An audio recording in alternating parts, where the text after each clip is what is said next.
While thinking about my speech about the future is as topic, a few days ago trying to write this speech, I could not help but think about a young woman who lost her future, her chance for a future a few days ago, 100 meters away from the Calabrian coast of Cutro.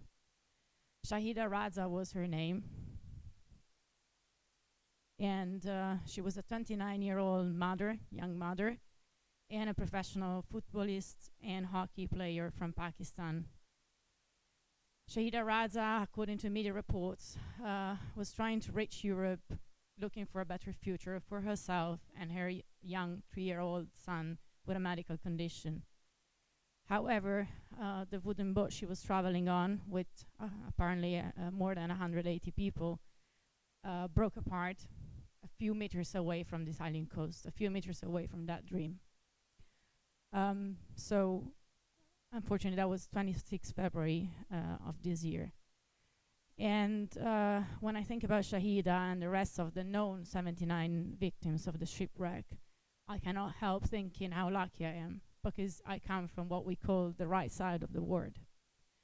The right side of the word is that side of the word where young people can have a chance to try and change the world without having all odds stack all against them.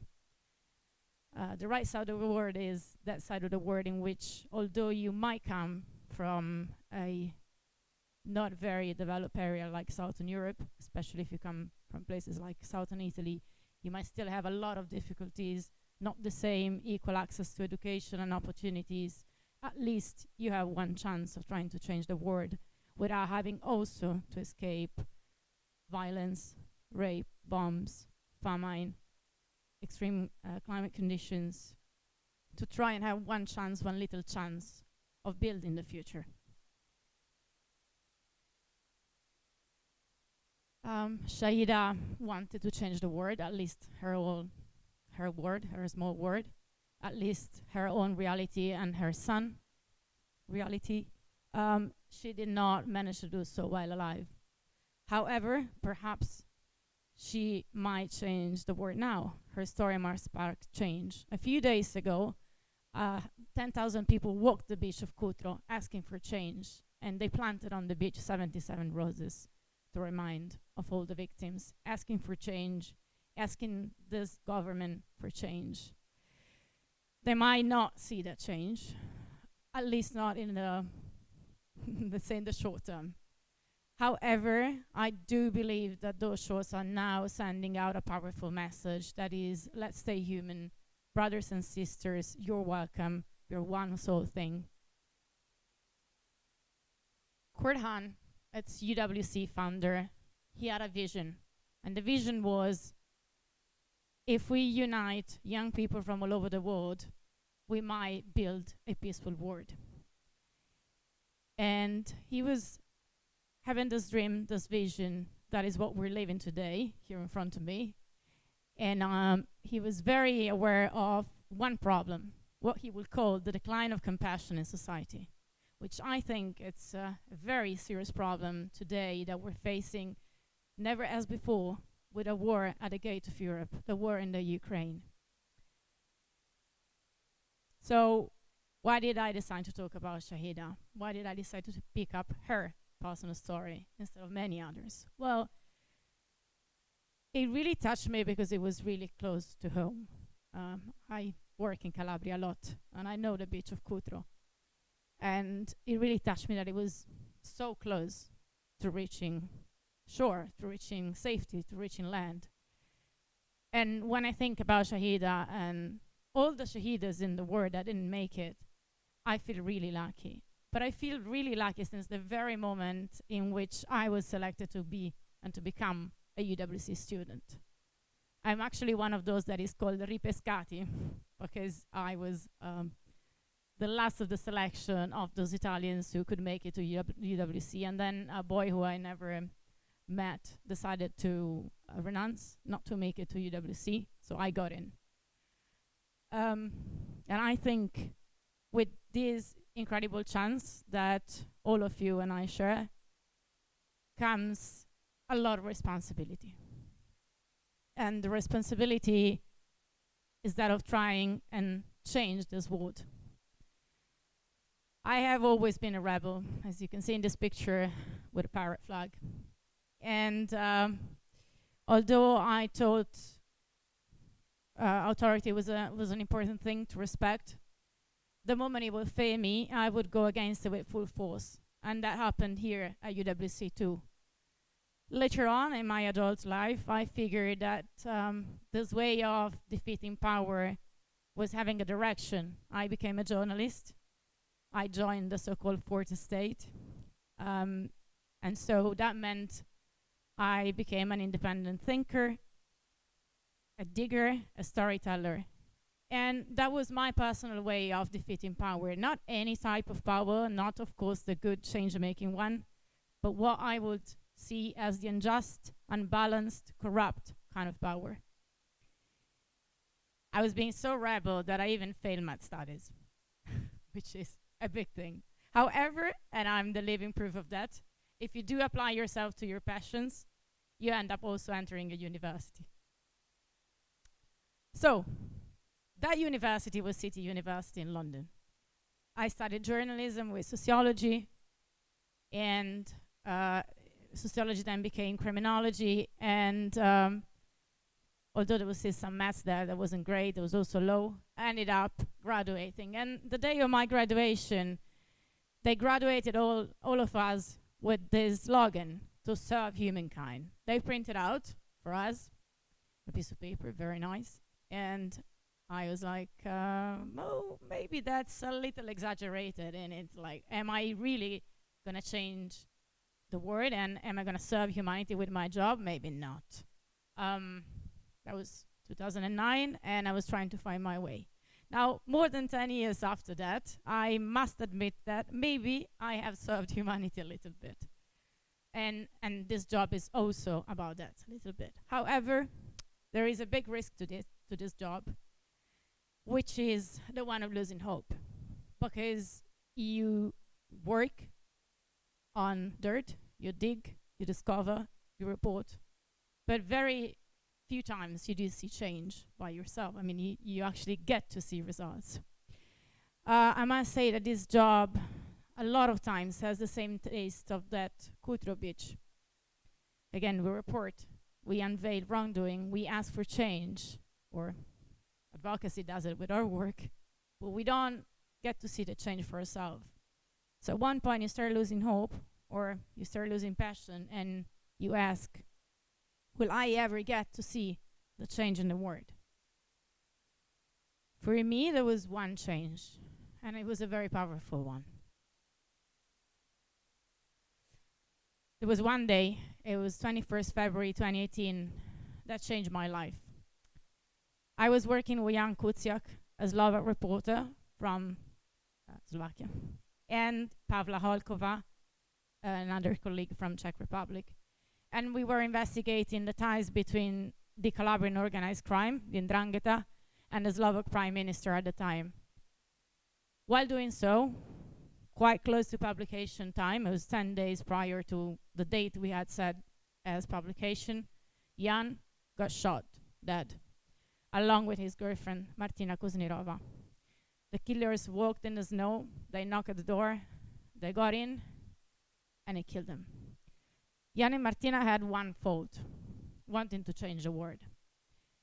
Jan was a young man, 28 years old, passionate reporter, incredible mind, an incredible investigative reporter. He was able to analyze immense amount of data and see patterns where others would not.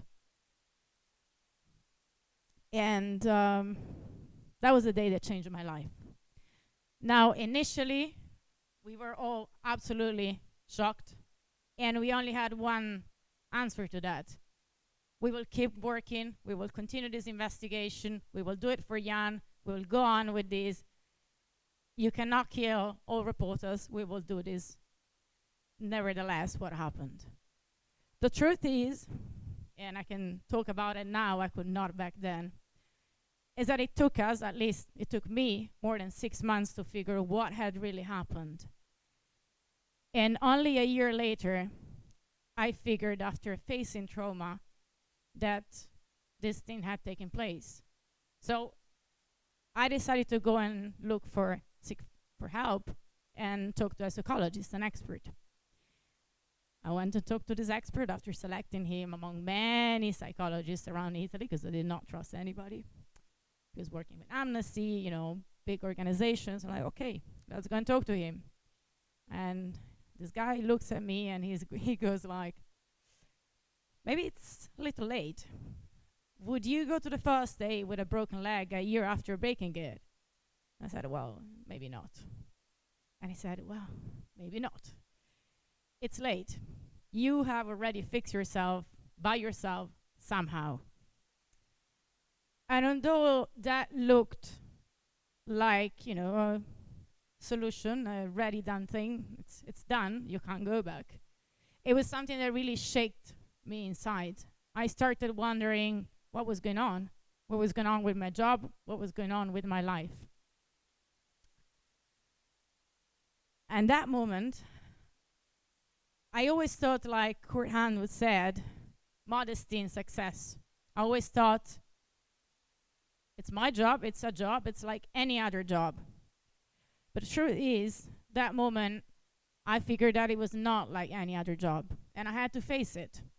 And the reason why it's not any other job, it's not because journalists are full of ego, well, sometimes yes, unfortunately, but in this specific case, it's because this type of job has become unwelcome, perceived as annoying, dangerous, and that's true not only for journalism or independent investigative journalism, that's true for any job that you will choose that will try to impact and change this world.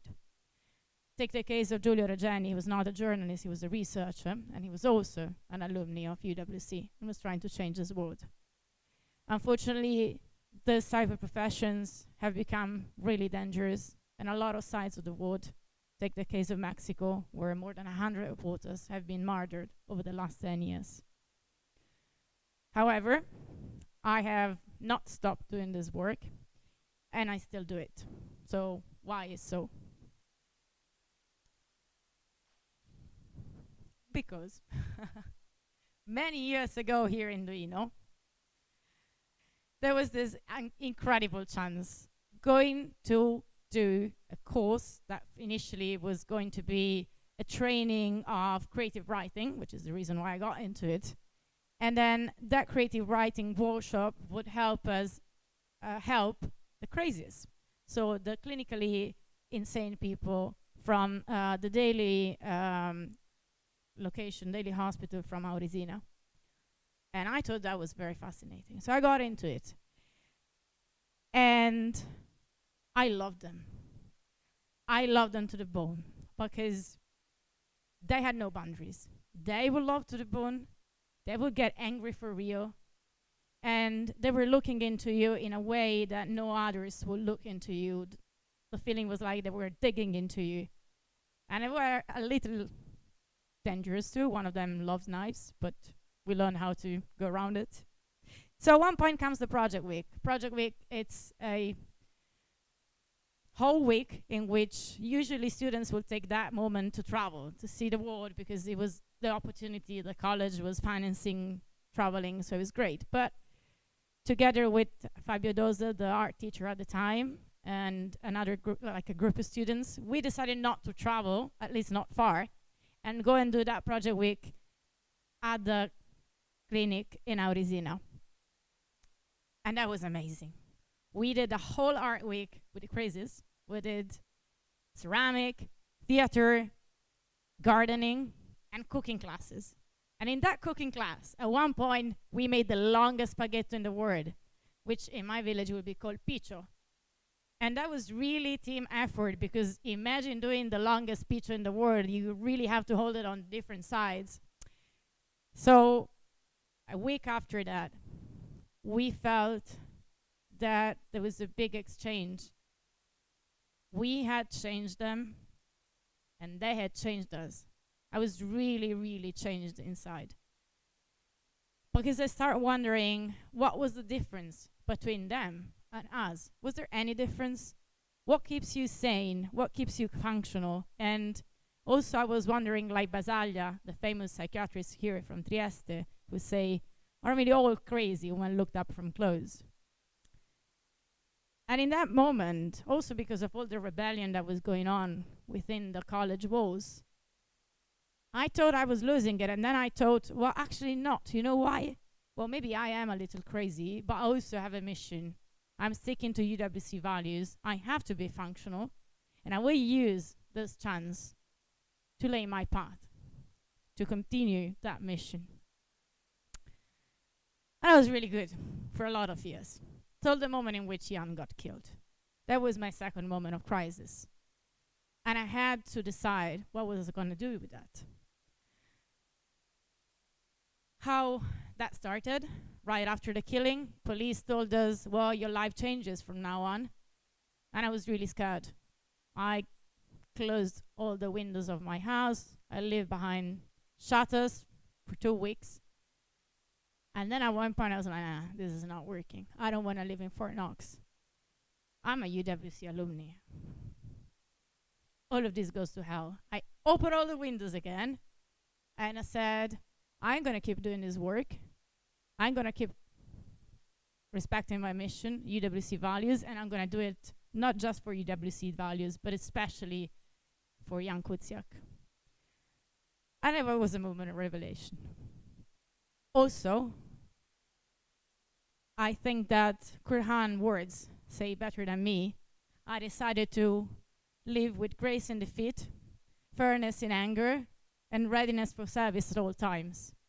So, to close all of this, maybe at the end of the day I am a little crazy, but also, and maybe most likely, I've learned something through all these years, but especially I learned it here in Duino when we were 200 students from 80 different countries in the world together in joyful times and in hard times.